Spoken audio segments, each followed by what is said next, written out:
Well, Christmas is billed as a time of connection and joy, but that's not always the case. The festive season also coincides with a marked increase in incidents of domestic violence, making it the busiest time for women's shelters around the country. Women's Community Shelters has launched a campaign to help women and children forced to flee their homes this Christmas. To tell us more, we're joined now by Annabelle Daniel and Danielle Miller from Women's Community Shelters. Thank you both so much for coming in tonight, and thanks for being so patient while we got the update on those bushfires. I wanted to start with you, Annabelle. You have more women and children knocking on your doors at Women's Community Shelters at this time of year than any other. What do you put that down to? Well, Christmas isn't always the hallmark moment that we'd like it to be. It's often a time of heat, a time of stress. It's a time when children are out of their usual routines and their usual familiar ways of doing things.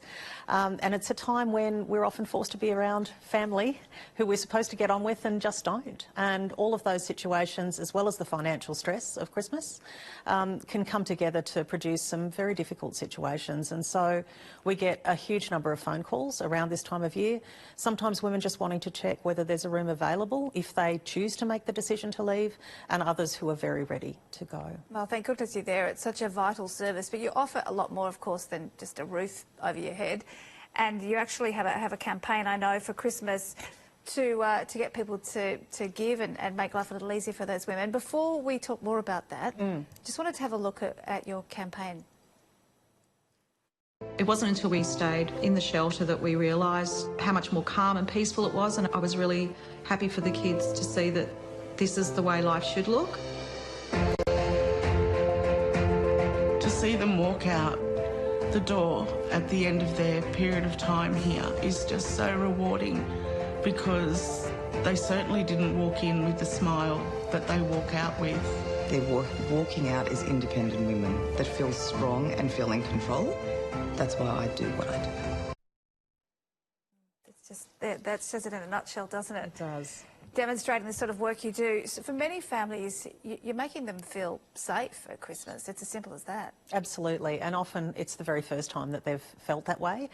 Women express a huge amount of relief when they come to our shelters, particularly as they come to a place that is, you know, not just the roof, as you said, but that's actually beautiful. We put a lot of effort into making sure that our shelters feel very much like homes, and that women and children feel welcome, safe and looked after from the minute that they walk in the door. It's going to be their home for 2 to 3 months, and so it's really important that they feel comfortable there.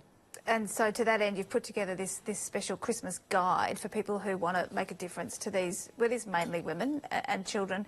Danielle, talk us through that. What are some of the things that are on offer?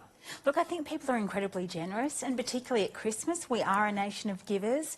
So it's really wonderful to provide some guidelines around that to ensure that our donations actually have a meaningful impact on those that we'd like to help. So Women's Community Shelters have put out a Christmas wish list, if you like, our own Santa's wish list, and it ranges from perhaps buying a phone card from a woman who's had to flee violence and leave her phone behind or change her number for security reasons, right through to providing a night's accommodation for a woman and her children in a shelter, to providing case support. One of the things that we really love to do for the women in our and children in our refuges is wraparound services, so that 2 or 3 months isn't just a bed, it's much more than that. They receive psychological support, financial support, perhaps ongoing training. The woman might need to perhaps be given some employment options to move forward. And so all of that costs money. We get very little financial support from government services. We really rely on philanthropy and community support. And it's a wonderful time, I think, for all of us to feel that our donation makes a meaningful difference, and that there will be literally room at the inn if there is a woman and child in need.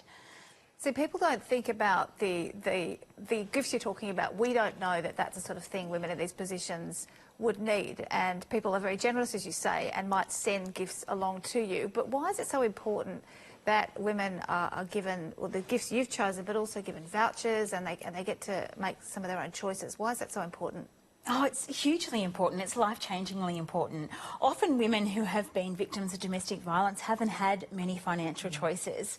So DV isn't just physical abuse or emotional abuse, it can be financial control. And a lot of the women that come to our refuges haven't been able to make their own purchasing decisions before. So while they're really grateful for any gift they get, when we give them a gift voucher and we say, look, you can actually pick what you would like to purchase, that is a game changer. And often the things they pick, Jacinta, are so heartwarming and they're not things we would have thought of. We had a woman in our refuge recently who was given a gift voucher and she bought for herself a dressing gown and some slippers because she'd never had those things before. You know, I wouldn't have picked that would have been first thing on her wish list. We've had women who really just want Opal cards so they can go and travel and reconnect with family that they've had to flee and leave behind. We have women who say that they would really love to go to the movies they've never been before. You know, it's phenomenal. The things that we take for granted aren't things that all of us have an opportunity to take for granted. So giving the gift of choice not only gives the woman an opportunity to purchase a thing, it actually gives them the opportunity to feel powerful and to feel in control, and that's priceless. We've been running on the screen tonight the details, so if people are hearing this, Christmas is only a few days away and thinking, how can I make a difference? They can do that. They can go online and they can actually make a selection of this is going to make a huge difference in the life of a woman and possibly her children who've had to flee home, and as you say, more doing so at this time of year. Annabelle, with the work you're doing at women's community shelters, you must notice, we heard from one of the women in that video, you must notice a huge difference in being able to turn their lives around. What is it about having somewhere to go to, somewhere to stay, that helps them get back on their feet? It is absolutely the sense of safety.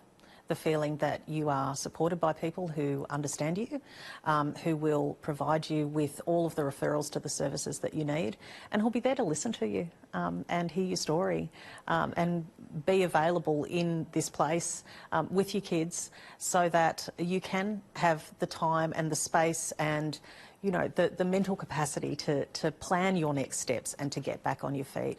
That's absolutely priceless and critically important to building a new future. It's like a pit stop, I imagine, between the old life and the new? Absolutely. And, I mean, the statistics tell the story. I mean, a huge number of our women will go on to leave independent lives free of violence. They won't return to that violent relationship because they haven't just had a bed. They've actually had ongoing support, wraparound services, counselling. These things make a huge difference when you're lost and bewildered in knowing how you can move forward in a productive, constructive way.